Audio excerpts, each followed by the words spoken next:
જય સ્વામિનારાયણ. સહજાનંદ વિદ્યાલયના video lecture શિક્ષણમાં આપ સર્વ વિદ્યાર્થી મિત્રોનું હાર્દિક સ્વાગત છે.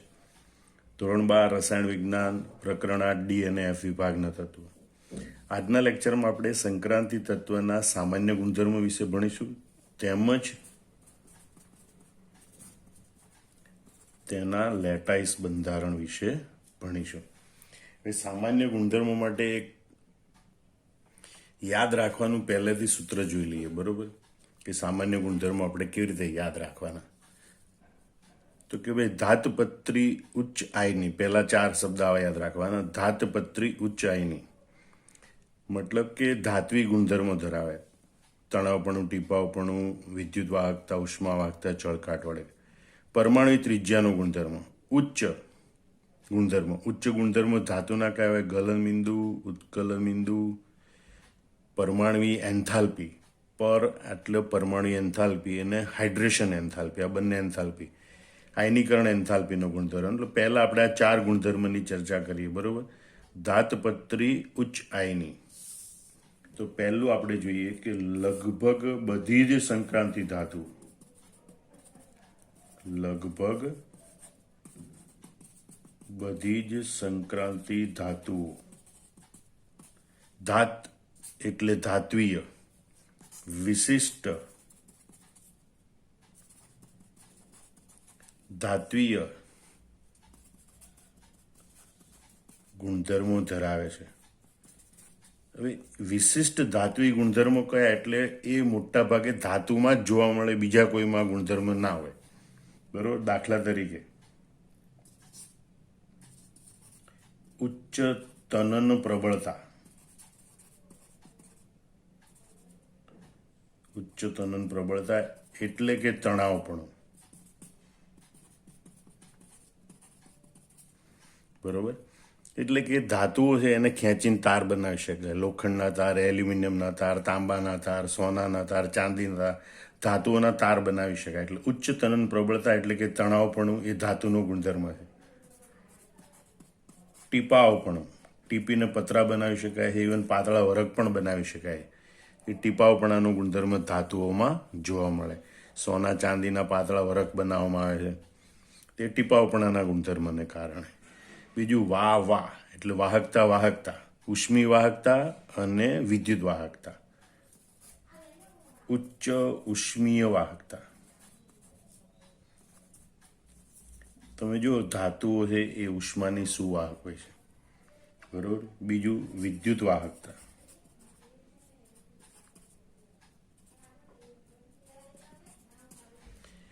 વિદ્યુતી વાહકતાનો ગુણધર્મ ધરાવે. એટલે વાહકતાર તરીકે તાંબુ, એલ્યુમિનિયમ, બરોબર, જેવી ધાતુનો ઉપયોગ કરવામાં આવે છે. વિદ્યુતની સુવાહક હોય ધાતુઓ બધી. અને ચળકાટ વગેરે જેવા ગુણધર્મો ધરાવે છે. ફરીથી યાદ રાખી, લગભગ બધી જ ધાતુઓ વિશિષ્ટ ધાત્વીય ગુણધર્મો ધરાવે. ધાત એટલે ધાત્વીય ગુણધર્મો. તટી વાવાચ, ત એટલે તણાવપણું એટલે કે ઉચ્ચ તનન પ્રબળતા એટલે કે તણાવપણાનું ગુણધર્મ ધરાવે. ટી એટલે ટીપાવપણું, બરોબર, ટીપીને પતરા કે પાતળા વરખ બનાવી શકાય. પહેલું વા એટલે વાહકતા, ઉષ્મી વાહકતા, ધાતુ ઉષ્માની સુવાહક હોય. બીજું વા એટલે વાહકતા, વિદ્યુત વાહકતા, ધાતુઓ વિદ્યુતની સુવાહક હોય. અને મોટાભાગની ધાતુઓ ચળકાટ ધરાવે છે, બરોબર? દાખલા તરીકે લોખંડ એ ચાંદી જેવો ચળકાટ ધરાવે છે. આવું મેં કોઈ વિદ્યાર્થીને પૂછ્યું તો વિદ્યાર્થી કહે, શું સાહેબ ગપ્પા મારો છો? લોખંડ તો કેવો કાળા જેવા રંગનો હોય, કાળો ભૂખરો રંગ દેખાય એવું હોય. પણ એની ઉપર લાગેલો કાટ છે એ લોખંડનો ઓક્સાઇડ છે એ એવા કલરનો હોય છે. ઓરિજિનલ તો લોખંડને જ્યારે કોઈ કટર વડે કાપતું હોય ત્યારે અંદરની બાજુથી તમે જુઓ તો લોખંડ એ ચાંદી જેવો ચળકાટ ધરાવે. હા, કોઈ ધાતુ ઝાંખી પડી ગયેલી હોય તો એમ સમજવાનું કે એ ધાતુ હવામાનના ઓક્સિજન સાથે પ્રક્રિયા કરી એની સપાટી પર ઓક્સાઇડ બનાવી લીધેલો હોય, અથવા તો હવામાનના ભેજ સાથે પ્રક્રિયા કરી હાઇડ્રોક્સાઇડ બનાવી લીધેલો હોય, બરોબર? બાકી બધી ધાતુઓ ચળકાટ ધરાવે છે. લોખંડ પણ ચાંદી જેવો ચળકાટ ધરાવે.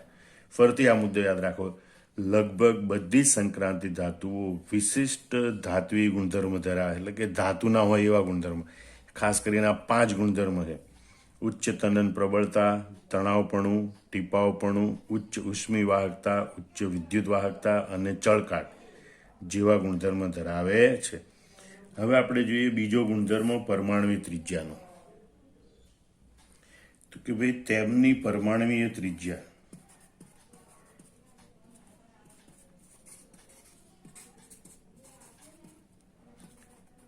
એ એસ અને પી વિભાગના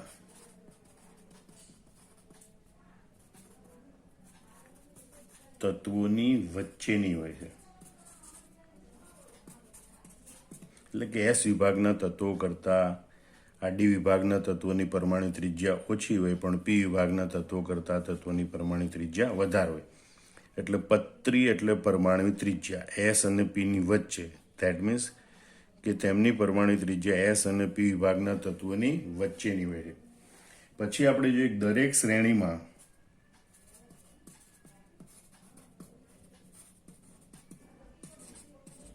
પરમાણુ ક્રમાંક વધે તેમ,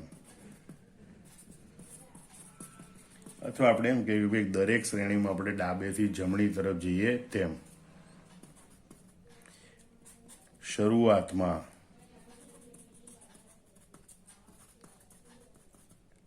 પરમાણ્વીય ત્રિજ્યા ઘટે છે.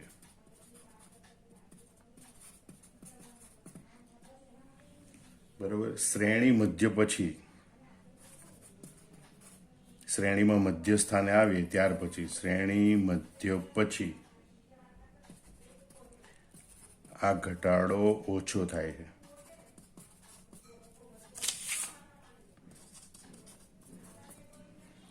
બરોબર. અને છેલ્લા તત્વો માં પરમાણ્વીય ત્રિજ્યા વધે છે. ખાસ કરીને છેલ્લું તત્વ એટલે ઝિંક, કેડમિયમ, મર્ક્યુરી, એમાં પરમાણુ ત્રિજ્યા વધે છે. એટલે બીજી આ લાક્ષણિકતા લખવાની તમારે પરમાણુ ત્રિજ્યા વિશે. બરોબર. કે તેમની પરમાણુ ત્રિજ્યા એસ અને પી વિભાગના તત્વોની વચ્ચેની હોય છે. દરેક શ્રેણીમાં આપણે જેમ આગળ વધીએ ને એમ પરમાણુ ત્રિજ્યા શરૂઆતમાં ઘટે, મધ્યથી પછી આ ઘટાડો ઓછો થતો જાય અને છેલ્લે આવતા પરમાણુ ત્રિજ્યા પાછી વધે છે. બરોબર. તો આ પરમાણુ ત્રિજ્યાની લાક્ષણિકતા યાદ રાખવાની. ત્રીજો આપણો ગુણધર્મ છે ઉચ્ચ ગૌ પર આઈ, મતલબ કે ઉચ્ચ ગલન બિંદુ, ઉત્કલન બિંદુ ધરાવે છે, ઉચ્ચ પરમાણ્વીય એન્થાલ્પી ધરાવે છે, એના આયનો ઉચ્ચ હાઇડ્રેશન એન્થાલ્પી ધરાવે છે. બરોબર. આ ચાર ગુણધર્મો એના ઉચ્ચ પ્રકારના હોય છે. ફરીથી જોઈ લો. ઉચ્ચ ગલન બિંદુ, ઉત્કલન બિંદુ, પર એટલે પરમાણ્વીય એન્થાલ્પી ડેલ્ટા એચ, અહીંયા પણ ડેલ્ટા એચ. બરોબર. એમની પરમાણ્વીય એન્થાલ્પી ઊંચી હોય છે. એટલે હાઇડ્રેશન એન્થાલ્પી HYD, જલીકરણ એન્થાલ્પી જેને કે એ જલીકરણ એન્થાલ્પીના મૂલ્ય એના આયનોના ઊંચા હોય છે. તો ત્રીજો ગુણધર્મ આપણે આવી રીતે લખીશું કે તેઓ ઉચ્ચ ગલન બિંદુ, ઉત્કલન બિંદુ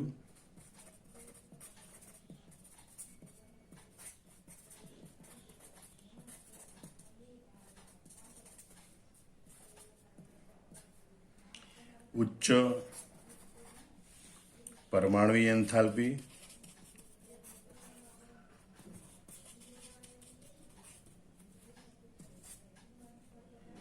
અને તેના આયનો ઉચ્ચ હાઇડ્રેશન એન્થાલ્પી ધરાવે છે.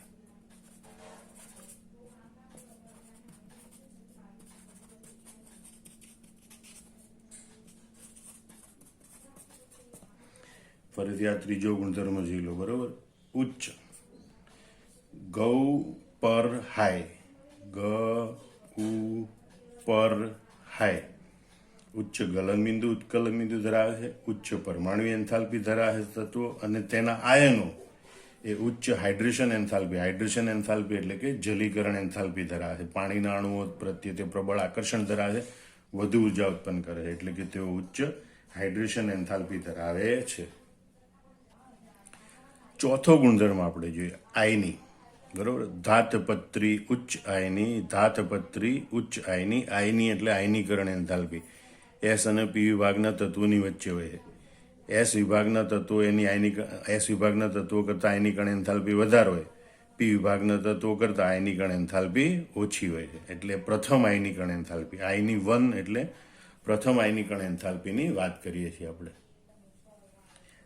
એટલે ચોથો ગુણધર્મ પ્રથમ આયનીકરણની એન્થાલ્પી, કે ભાઈ તેમની પ્રથમ આયનીકરણ એન્થાલ્પી ડેલ્ટા H1 એ એસ વિભાગના તત્વો કરતાં વધુ અને પી વિભાગના તત્વો કરતાં ઓછી હોય છે. બરાબર. ટોટલ આપણે 14 ગુણધર્મો ભણવાના છે. સામાન્ય ગુણધર્મો પૈકીના પહેલા 4 ગુણધર્મો આપણે જોયા, ઝડપથી જોઈ લઈએ. મોટાભાગના બધા સંક્રાંતિ તત્વો કે સંક્રાંતિ ધાતુ એ ધાત્વિક ગુણધર્મ ધરાવે છે. તણાવપણું, ટીપાવપણું, ઉષ્મી વાહકતા, વિદ્યુત વાહકતા અને ચળકાટનો ગુણધર્મ ધરાવે. તેમની પરમાણુ ત્રિજ્યા એસ અને પી વિભાગના તત્વોની વચ્ચેની હોય છે. શરૂઆતમાં તત્વોની પરમાણુ ત્રિજ્યા ઘટે છે, મધ્ય પછી શ્રેણી મધ્ય પછી આ ઘટાડો ઓછો થતો જાય છે અને છેવટે પરમાણુ ત્રિજ્યામાં પાછો વધારો થાય છે. આ ધાતુઓ કેટલાક ઉચ્ચ ગુણધર્મ ધરાવે, જેમ કે ઉચ્ચ ગલનબિંદુ, ઉત્કલન બિંદુ, ઉચ્ચ પરમાણુ એન્થાલ્પી અને તેના આયનોની હાઇડ્રેશન એન્થાલ્પી ઉચ્ચ પ્રકારની હોય, એટલે કે ઉચ્ચ જલીકરણ એન્થાલ્પી ધરાવે. આયનીકરણ એન્થાલ્પી, પ્રથમ આયનીકરણ એન્થાલ્પી, એના ગુણધર્મની વાત કરીએ તો તેમની પ્રથમ આયનીકરણ એન્થાલ્પી એસ વિભાગના તત્વો કરતાં વધુ અને પી વિભાગના તત્વો કરતાં ઓછી હોય છે. હવે આપણે આ પછીના 5 ગુણધર્મ જોઈએ. હવે આપણે 5મો ગુણધર્મ જોઈએ. બરાબર, કે તેઓ સ્વભાવે વિદ્યુતધન તત્વો છે. તેઓ સ્વભાવે વિદ્યુતધન તત્વો છે. બરોબર. એટલે આપણે બીજી રીતે, એટલે કે આ તત્વો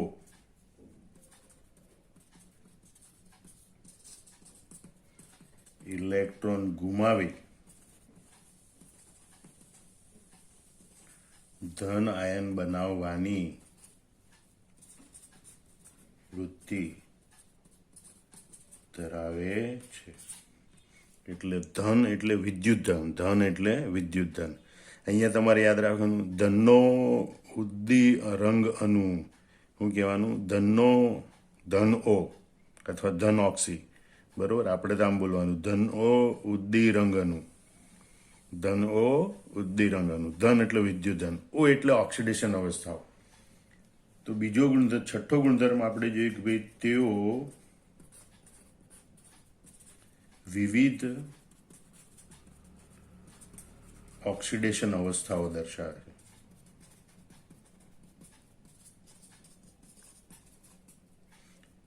દાખલા તરીકે ક્રોમિયમ છે એ +2 થી +6 સુધીની ઓક્સિડેશન અવસ્થાઓ દર્શાવે છે. મેંગેનીઝ છે એ +2 થી +7 સુધીની ઓક્સિડેશન અવસ્થા ધરાવે છે. આયરન છે +2, +3, +4 ઓક્સિડેશન અવસ્થાઓ દર્શાવે, જે પૈકી +2 અને +3 એની સ્થાયી ઓક્સિડેશન અવસ્થા. તો આમ તમે જુઓ કે સંક્રાંતિ તત્વો છે એ 2 ઇલેક્ટ્રોન પણ ગુમાવી શકે, 3 પણ ગુમાવી શકે, 6 ઇલેક્ટ્રોન આપીને પણ ભાગીદારી કરી શકે, અને માટે તેઓ વિવિધ ઓક્સિડેશન અવસ્થાઓ દર્શાવે છે. ઉદ્દી એટલે ઉદ્દીપક. બરોબર. ઉદ્દીપક તરીકેનો ગુણધર્મ ધરાવે. એ ખાલી સંક્રાંતિ તત્વો નહીં, એના સંયોજનો પણ. સંક્રાંતિ તત્વો અને તેના સંયોજનો ઉદ્દીપકીય ગુણધર્મ ધરાવે. હવે પહેલા તો એ સમજી લો કે ઉદ્દીપકીય ગુણધર્મ એટલે શું. ઉદ્દીપક એટલે એવો પદાર્થ કે જે રાસાયણિક પ્રક્રિયામાં ભાગ લેવા છતાં વપરાતો નથી, પણ એની હાજરીથી રાસાયણિક પ્રક્રિયાના વેગમાં વધારો થાય, રાસાયણિક પ્રક્રિયાને ઝડપી બનાવે. બરોબર. તો તમે સંક્રાંતિ તત્વો એના સંયોજનનો ઉદ્દીપકીય ગુણધર્મ ધરાવે. આપણે એક સાદું કોઈ પણ એક પ્રક્રિયા લો ને એનો ઉદ્દીપક યાદ કરો. બરોબર. દાખલા તરીકે આપણે 10મા ધોરણમાં ભણી ગયા કે ભાઈ આ ઇથિન છે, એમાંથી ઇથેન બનાવવો હોય તો હાઇડ્રોજન સાથે પ્રક્રિયા કરવામાં આવે ત્યારે નિકલ ઉદ્દીપકનો ઉપયોગ થાય છે. તમે જુઓ, નિકલ એ સંક્રાંતિ ધાતુ છે, બરોબર, અને ઇથેન બને છે. તો સંક્રાંતિ ધાતુ મોટા ભાગના તમે કોઈ પણ જગ્યાએ ઉદ્દીપક જોશો, ઉદ્દીપક હોય એ સંક્રાંતિ તત્વ હોય. દાખલા તરીકે સલ્ફ્યુરિક એસિડની બનાવટ દરમિયાન આપણે આવું ભણી ગયા કે સલ્ફર ડાયોક્સાઇડ છે એનું ઓક્સિડેશન કરી અને સલ્ફર ટ્રાયોક્સાઇડ બનાવવામાં આવે, બરોબર. હવે એ પ્રક્રિયા દરમિયાન વેનેડિયમ પેન્ટોક્સાઇડ V2O5 ઉદ્દીપક તરીકે વપરાય. એ સંક્રાંતિ તત્વ વેનેડિયમ છે એનું સંયોજન છે. આમ તમે જુઓ, સંક્રાંતિ તત્વો અને તેના સંયોજનો એ ઉદ્દીપકીય ગુણધર્મ ધરાવે છે, બરોબર. એના તમે કોઈ પણ પ્રક્રિયામાં તમને જે યાદ આવતું એ ઉદાહરણો યાદ કરો ને એનો ઉદ્દીપક યાદ કરો. એ ઉદ્દીપક સંક્રાંતિ તત્વ જ હશે, બરોબર. આપણે આ જાણીતા ઉદાહરણ છે કે ભાઈ ઇથિનની હાઇડ્રોજન સાથે પ્રક્રિયા દરમિયાન નિકલ ઉદ્દીપકનો ઉપયોગ કરીએ છીએ, બરોબર. સંપર્ક વિધિથી સલ્ફ્યુરિક એસિડના ઉત્પાદન દરમિયાન સલ્ફર ડાયોક્સાઇડનું ઓક્સિડેશન કરી સલ્ફર ટ્રાયોક્સાઇડ મેળવવામાં આવે. એ પ્રક્રિયામાં વેનેડિયમ પેન્ટોક્સાઇડ ઉદ્દીપક તરીકે વપરાય છે. 8મો ગુણધર્મ રંગ, બરોબર.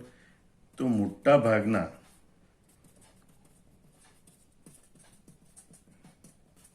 સંક્રાંતિ તત્વો એ રંગીન આયનો આપે છે.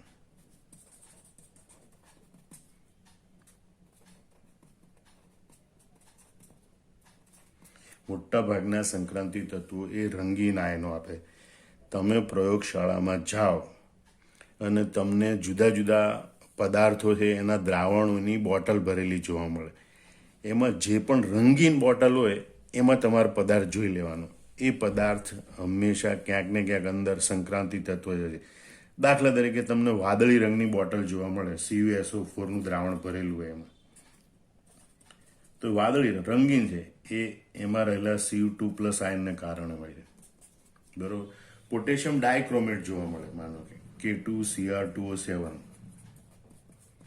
નારંગી રંગ જોવા મળે, એમાં રહેલા ક્રોમિયમ આયનને કારણે હોય છે. Cr6+, એની ઓક્સિડેશન અવસ્થા 6 છે એમાં, તો એના કારણે હોય છે. તમે જુઓ કે મોટા ભાગના સંક્રાંતિ તત્વો એ રંગીન આયનો આપે. એટલે આપણને પ્રયોગશાળામાં મોટા ભાગની બોટલો જે રંગીન દેખાય છે એમાં ક્યાંક ને ક્યાંક સંક્રાંતિ ધાતુ તત્વનું આયન રહેલું હોય છે. તો એ રંગ આપવો એ આ સંક્રાંતિ તત્વનો ગુણધર્મ.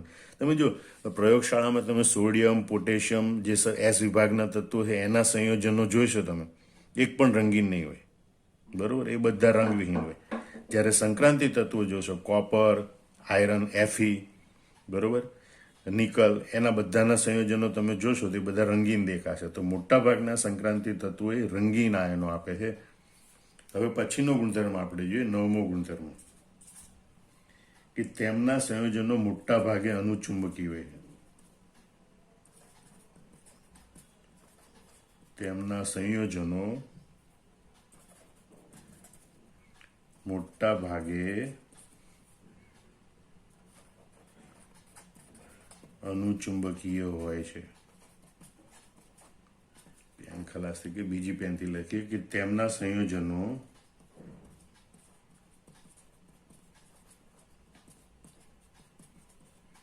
મોટા ભાગે અનુચુંબકીય હોય છે. હવે અનુચુંબકીય ગુણધર્મ કોની સાથે સંકળાયેલો છે? અયુગ્મિત ઇલેક્ટ્રોન સાથે. એટલે કે ચુંબકીય ક્ષેત્રમાં આકર્ષણ પામે છે, બરોબર. એમના સંયોજનો અથવા તો એ તત્વો છે, કારણ કે એના સંયોજનોમાં આ તત્વો આયનો સ્વરૂપે હોય આવા, અને આયનો છે એમાં એક કે વધારે અયુગ્મિત ઇલેક્ટ્રોનની હાજરી હોય છે. એટલે મોટા ભાગે આ સંક્રાંતિ તત્વના સંયોજનો એ અનુચુંબકીય હોય છે. અનુચુંબકીય હોય છે એટલે કે ચુંબકીય ક્ષેત્રમાં તેઓ આકર્ષણ પામે છે. તો 5 ગુણધર્મો ફરીથી જોઈ લો. ધન, ઓક્સ, ઉદ્દીરંગનું. ધન એટલે વિદ્યુત ધન. આ તત્વો વિદ્યુત ધન છે, એટલે કે આ બધા તત્વો ઇલેક્ટ્રોન ગુમાવી ધન આયન બનાવવાની વૃત્તિ ધરાવે. કોઈ એવું તત્વ નથી કે ઋણ આયન બનાવે. ઓક્સી એટલે ઓક્સિડેશન અવસ્થા. ધન O એટલે ઓક્સિડેશન અવસ્થા. એ વિવિધ ઓક્સિડેશન અવસ્થા દર્શાવે. ઉદ્દી એટલે ઉદ્દીપક તરીકેનો ગુણધર્મ, બરોબર. તો સંક્રાંતિ તત્વો અને તેના સંયોજનો ઉદ્દીપકીય ગુણધર્મ દર્શાવે. રંગ એટલે રંગીન આયનો આપે, રંગનો ગુણધર્મ દર્શાવે. તો મોટા ભાગના સંક્રાંતિ તત્વો રંગીન આયનો આપે, બરોબર. અને એટલે સંક્રાંતિ તત્વના સંયોજનો અને એના જલીય દ્રાવણો રંગીન હોય છે. અને અણુ એટલે અનુચુંબકીય, બરોબર. તેમના સંયોજનો મોટા ભાગે અનુચુંબકીય હોય છે, કારણ કે એના સંયોજનમાં રહેલા સંક્રાંતિ તત્વના આયનોમાં એક કે વધારે અયુગ્મિત ઇલેક્ટ્રોનની હાજરી હોય છે. હવે આપણે 10 થી 14 નંબરના ગુણધર્મો જોઈએ. એના માટે આપણે આવું સૂત્ર છે, સમ્મી આતંકબા, અથવા તમે આવી રીતે પણ યાદ રાખો, શંક મિશ્ર આતંકબા, બરોબર. આમ તો શંક મિશ્ર આની માથે મીંડું છે, આંતકબા, બરોબર. પહેલું શંક એટલે સંકીર્ણ સંયોજનો, બરોબર. તો 10મો ગુણધર્મ છે, તેઓ સંકીર્ણ સંયોજનો બનાવવાની પ્રબળ વૃત્તિ ધરાવે. તેઓ સંકીર્ણ સંયોજનો બનાવવાની પ્રબળ વૃત્તિ ધરાવે છે, બરોબર. આપણે આની પછીનું 9મું પ્રકરણ આખું સંકીર્ણ સંયોજનો વિશે ભણવાનું છે. તો આપણે એકાદ ઉદાહરણ આપી દઈએ. દાખલા તરીકે K4FeCN6, બરોબર, પોટેશિયમ હેક્ઝાસાયનોફેરેટ 2, અથવા તો કે પોટેશિયમ ફેરોસાયનાઇડ. તો આ સંયોજનમાં આ બે ધાતુઓ છે, આયરન અને પોટેશિયમ, 6 CN- આયનો જોડાયેલા છે. તો એક જટિલ પ્રકારનું સંયોજન બને. એટલે જટિલ સંયોજન આપણે સંકીર્ણ સંયોજન કહીએ. તો આ પ્રકારનું સંકીર્ણ સંયોજનો આ સંક્રાંતિ ધાતુ તત્વ, આયરન એ સંક્રાંતિ ધાતુ તત્વ, એ બનાવવાની વૃત્તિ ધરાવે. એટલે કે સંક્રાંતિ ધાતુ તત્વો એ સંકીર્ણ સંયોજનો બનાવવાની પ્રબળ વૃત્તિ ધરાવે છે. બીજું દાખલા તરીકે લખીએ ભાઈ, NiCl2 Na3 2, બરોબર. તો આ પ્રકારના સંયોજનો પણ બનાવી શકે છે. તો આ બધા જટિલ સંયોજનો બનાવવાની વૃત્તિ આ સંક્રાંતિ ધાતુ તત્વોમાં જોવા મળે. સમૂહ એકના તત્વો હોય, સોડિયમ, પોટેશિયમ, તો NaCl, KCl, NaBr, NaNO3 જેવા સાદા સંયોજનો બનાવે, સાદા આયની સંયોજનો બનાવે. જ્યારે સંક્રાંતિ ધાતુ તત્વો છે એવા જટિલ સંકીર્ણ સંયોજનો બનાવવાની પ્રબળ વૃત્તિ ધરાવે. એટલે સંક એટલે સંકીર્ણ, મિશ્ર એટલે મિશ્ર ધાતુઓ, બરોબર. તો સંક્રાંતિ ધાતુ તત્વો છે મિશ્ર ધાતુઓ બનાવી શકે. આપણે સર્વનામ વાપરીએ કે તેઓ એટલે કે સંક્રાંતિ ધાતુ તત્વો મિશ્ર ધાતુઓ બનાવી શકે છે, બરોબર. દાખલા તરીકે પિત્તળ એ મિશ્ર ધાતુ છે, એ સંક્રાંતિ તત્વ તાંબુ એટલે કે કોપર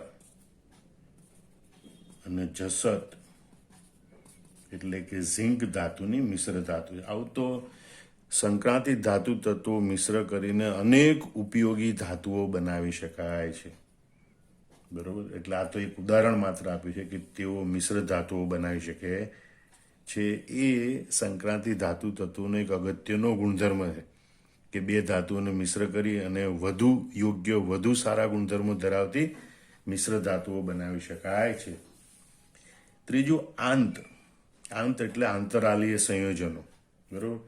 તેઓ હાઇડ્રોજન, બોરોન, કાર્બન, નાઇટ્રોજન જેવા તત્વો સાથે આંતરાલીય સંયોજનો બનાવે. એટલે 12મો ગુણધર્મ આપણે લખીએ કે ભાઈ તેઓ હાઇડ્રોજન, બોરોન, કાર્બન, નાઇટ્રોજન જેવા નાના કદના તત્વો સાથે આંતરાલીય સંયોજનો બનાવે છે. અને આપણે આવી રીતે સમજવાની પ્રયત્ન કરીએ કે ભાઈ આ જે સંક્રાંતિ ધાતુ તત્વો છે એના કદ મોટા છે, એટલે એની સ્ફટિક રચનામાં આવી રીતે ગોઠવાયેલા હોય, તો એમની વચ્ચે આંતરાલી અવકાશ, જગ્યા રહી જાય. એ જગ્યામાં આ નાના કદના હાઇડ્રોજન, બોરોન જેવા પરમાણુઓ ગોઠવાઈ શકે. અને એના કારણે જે બને સંયોજનો એને કહેવાય આંતરાલીય સંયોજનો, બરોબર. તો આ સંક્રાંતિ ધાતુ તત્વો છે હાઇડ્રોજન, બોરોન, કાર્બન, નાઇટ્રોજન જેવા નાના કદના તત્વો સાથે આ પ્રકારના આંતરાલીય સંયોજનો બનાવી શકે છે. પછી ક એટલે કઠણ, બરોબર. આ ધાતુઓ છે, ધાતુઓ સામાન્ય રીતે કઠિન જ હોય. એટલે 13મો ગુણધર્મ લખીએ આપણે કે સંક્રાંતિ ધાતુઓ અત્યંત કઠિન હોય છે. સંક્રાંતિ ધાતુઓ અત્યંત કઠિન હોય છે.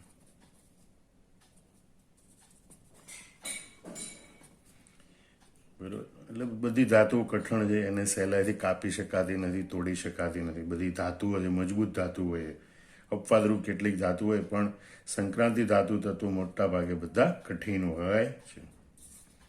14મો ગુણધર્મ બા એટલે બાષ્પીભવન. એટલે બાષ્પીભવનમાં બે વાત કહીશું, બાષ્પીભવન એન્થાલ્પી અને બાષ્પશીલતા, એટલે કે બાષ્પીભવન પામવાની ક્ષમતા. તો તેઓ ઉચ્ચ બાષ્પીભવન એન્થાલ્પી ધરાવે છે. એટલે કે બાષ્પીભવન કરવા માટે એને ઉચ્ચ ઉર્જાની જરૂર પડે, એને બાષ્પમાં રૂપાંતર કરવા માટે. એનો મતલબ કે એટલે કે તેઓ ખૂબ નીચી બાષ્પશીલતા ધરાવે છે.